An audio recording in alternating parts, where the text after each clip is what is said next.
Good evening. Judges, respectfully hold your mules. I got a couple of confessions, one disclaimer, and I'll get on with this show. Number one, I had this outfit picked out 2 weeks ago. It took me back to the first day of school. I laid it out on the bed, I stood back, and I said, when I put this on, I'm gonna kill him. Confession number two. Where my daughter at, my 17-year-old? That's my 17-year-old baby right there. She hates these glasses. She said, Daddy, I hate when you wear them glasses. You like an old man. I have a confession for you and you alone. Your daddy is in fact an old man. Yeah. My bones, they ache and they creak for no good reason. My joints, they go all wompage, y'all. My fear is that in a couple years, I'm gonna have on open-toe sandals, a whole linen outfit, and I'm gonna be screaming Kim lyrics to the top of my lungs. And she knows how much I hate Kim. So, the last thing is this disclaimer. You see this, I'm gonna have a photo shoot slide go while I tell you about my life. So, I'm cool with the jokes, because there's some ugly pictures on there. So I ain't tripping on that, but keep it light. Because some of y'all are in y'all 40s and 50s, and y'all still going through your weird looking phase. So just understand, I can give these jokes as well as I can take them, you understand? So be mindful, watch and pray. With that being said, longing for a mother's love. There's a lot of statements to be made, but the question is, have you ever been told that you were a mistake? By the person that took you in, put food on your plate. Has your daddy ever walked into that same woman's house to drop off gifts from his mom, turn around and walk away as if you never existed? The first time I saw pride was in my mother's eyes. Because I didn't run into her arms after a long prison stint, she reasoned not talking to me at all made more sense. That type hurt can make a 10-year-old slit his own wrists. The first time that I felt shame is when my cousin molested me. But let me say that it was a girl, so you do not think any less of me. The first time that I felt true pain is when my grandmother passed. I'll never forget the conversation we had. It took her 5 minutes to walk to a door 5 feet away, heavily breathing and just giving way. Remnants of an open heart surgery gone wrong. Little did I know my heart would require one of its own.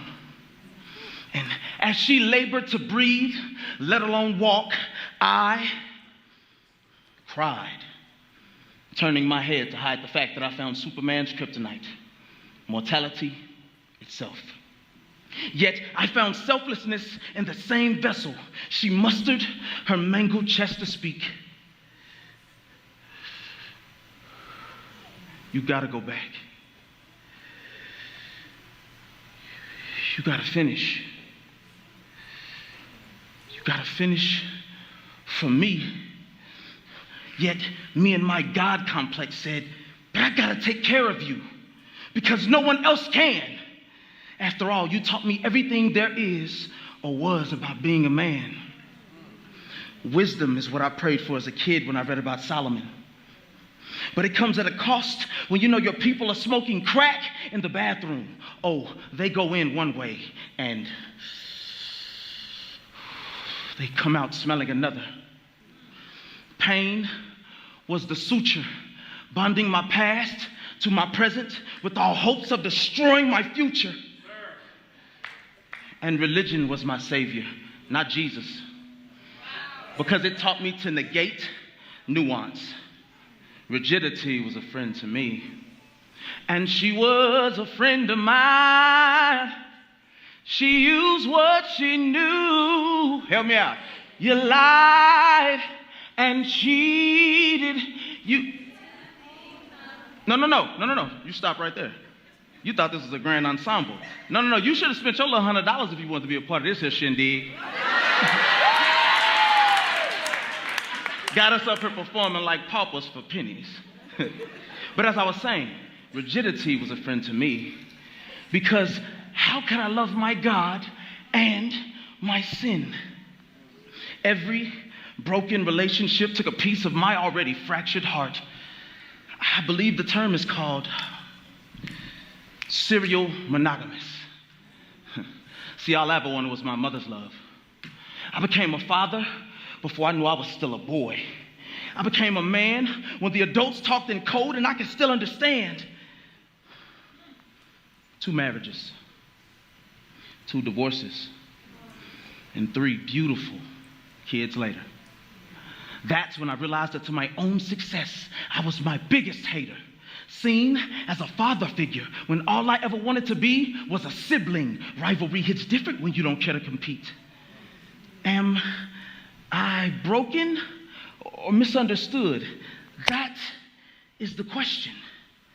I like to think that I lie in the middle. Am I a liar or a slave to my emotions for hire? Deep within my desires lied a manipulator for what I really wanted, your acceptance. Because does anybody see me?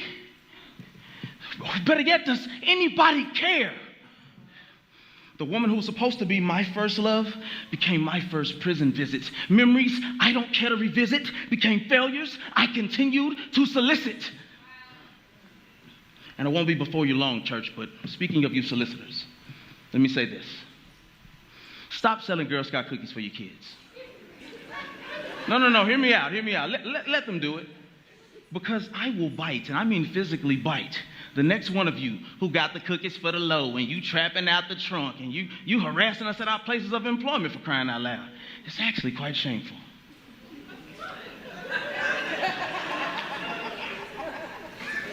Eight months of a serious bout with depression. Feeling no feelings. Never grieving the death of my grandmother. Yet, I am still here. I guess I'm a little overcome after all, huh? You know how the sisters, they be, oh, he in his little feelings, girl. He a little sassy today. He in his little feelings.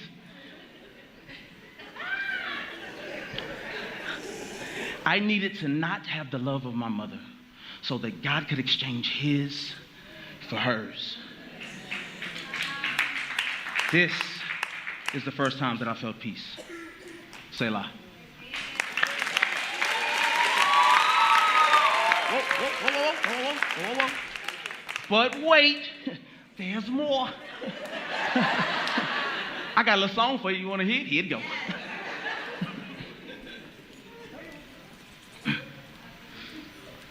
Jesus, Jesus, Jesus.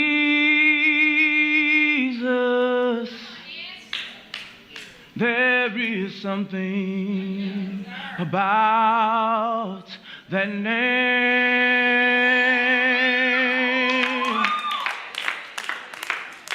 Master, Savior, Jesus,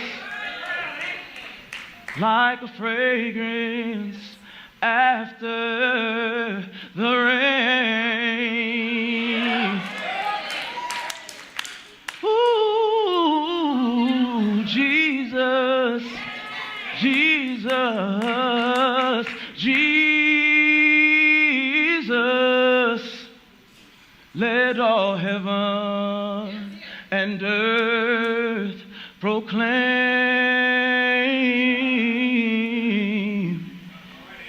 that kings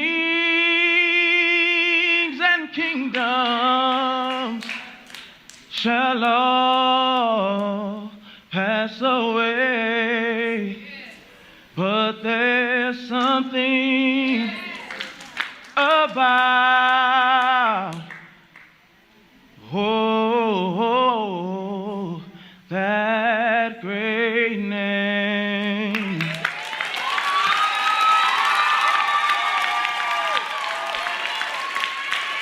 Okay.